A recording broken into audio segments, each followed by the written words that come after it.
Hey everybody, welcome to the show today. My name is Bethany. I'm going to be decking the halls this holiday season at my house with a great project taught to me by Jeannie Summerall O'Hara from Kaleidoscope Collections. I had so much fun making these beautiful ornaments and I know you will too, so let's get started.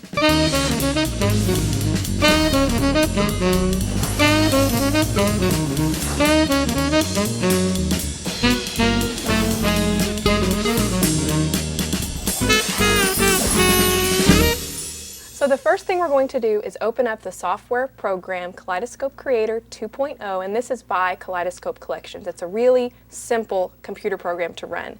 Once it opens, you're going to see a window, and we're going to go up here using our mouse or your touchpad to the Open Image File button. You can use any digital image that's on your computer. If you don't have a digital camera, you can always scan images in as well.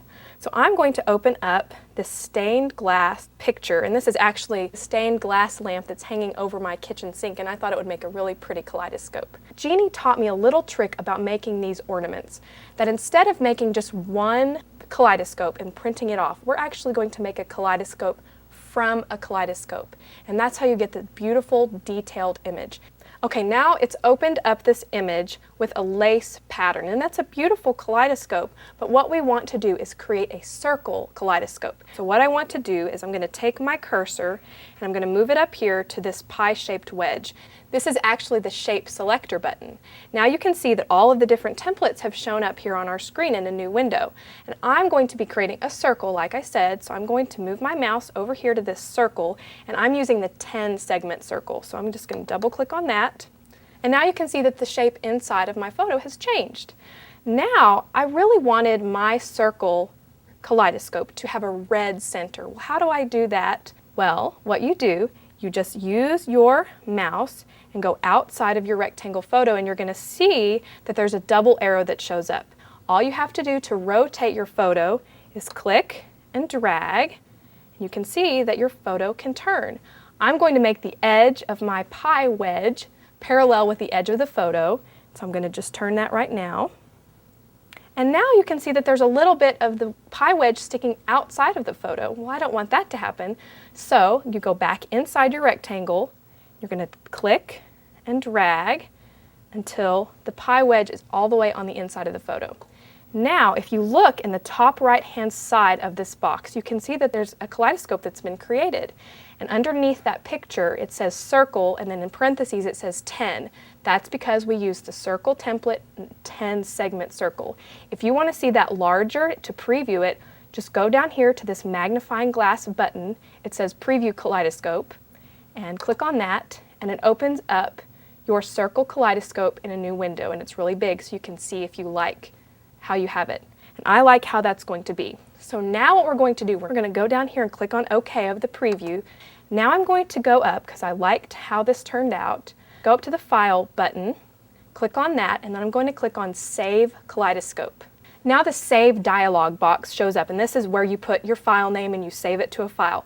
Make sure that when you save your file, you name it something you're going to recognize and you put it somewhere on your computer where you can find it. So I'm just going to save this as Circle 1.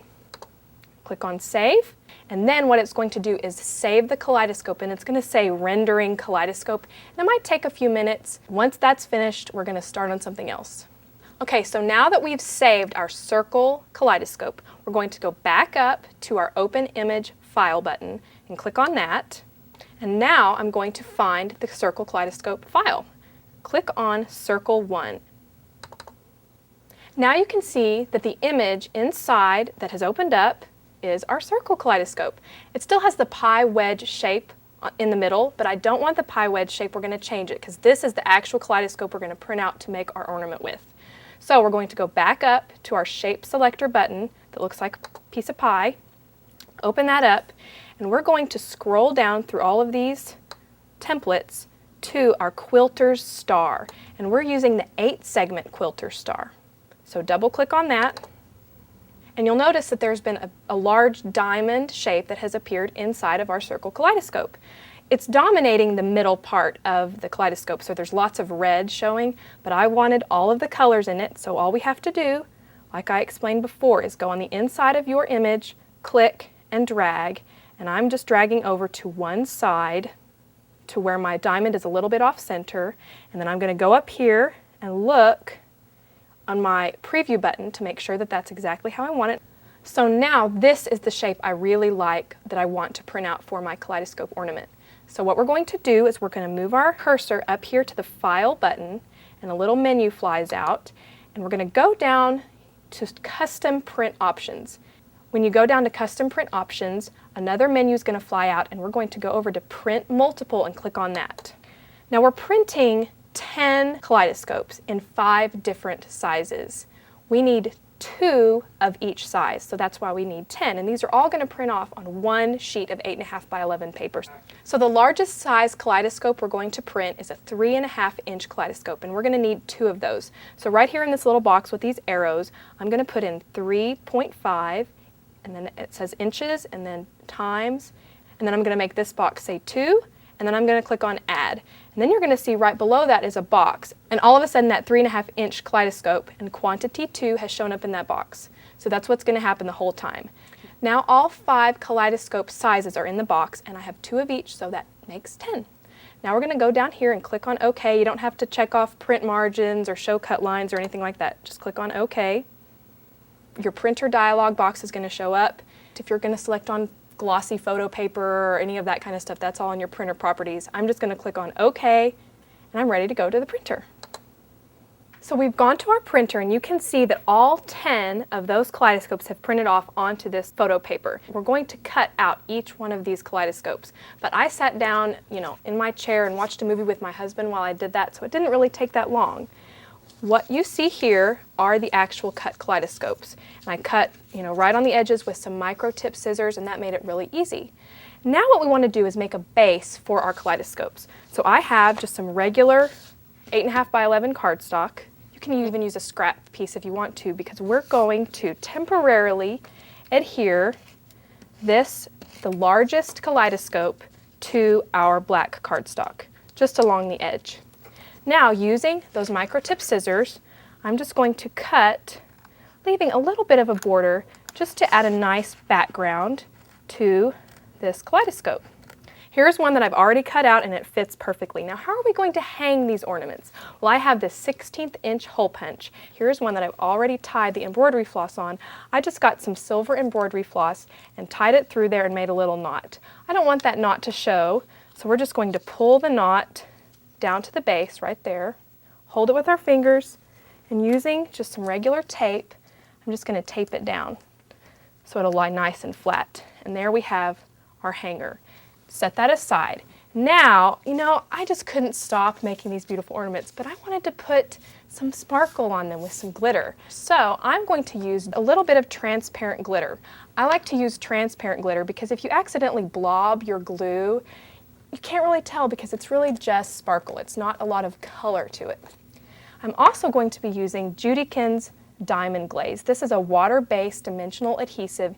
It's wonderful for glitters. It dries really clear and hard, and the glitter really sticks to it, so it works really well. I have just a sticky pad sheet, and I'm going to take the lid off and squirt just a little bit of diamond glaze onto that sticky sheet. And using this diamond glaze, I'm just going to run the toothpick along to just get a very thin line. I don't want to do all of the kaleidoscope at one time because it tends to dry quickly. I'm just pushing it through the glitter and tapping off the excess, just like that. Now once you get all of this done, if you just set it down and let it slide off your hand, let it dry for an hour or so, and then you can start putting your ornament together. I have some that I've already glittered, and you can also notice that I've already put some sticky foam dots in the centers of the kaleidoscopes. Now before I start stacking them, I do want to adhere them to my base. So just using some regular adhesive on my base and lining up my largest kaleidoscope on that black base. Now all you have to do is peel off these sticky dot release papers, and making sure to line up the kaleidoscope in the middle, and you can see the effect that it's creating. So here's one I've already stacked on one side, and you can see how beautiful it looks. So if you really want a lot of color to your kaleidoscope, make sure you have the color in the valleys and in the peaks of your star. Now you might be wondering what we're going to do with the other 5 ornaments. We'll just make one more stack and you put it on the back side. Here's one that I've already done, and you can see that there's 1 stack and 2 stacks, and it forms this beautiful dimensional star. It's ready to hang on my Christmas tree. Let's take a look at some more ornaments. You know, I couldn't stop at just making 1 or 2 or even 3 of these beautiful ornaments, but I do have a little secret. I didn't make all of them. Jeannie made some of them, and aren't they beautiful? I know they're going to decorate my tree and add a lot of sparkle and cheer to this Christmas season, and I can't wait. Merry Christmas, and I'll see you next time. For step-by-step instructions on how to create this week's project, download the design guide featuring special make-it-your-own bonus tips.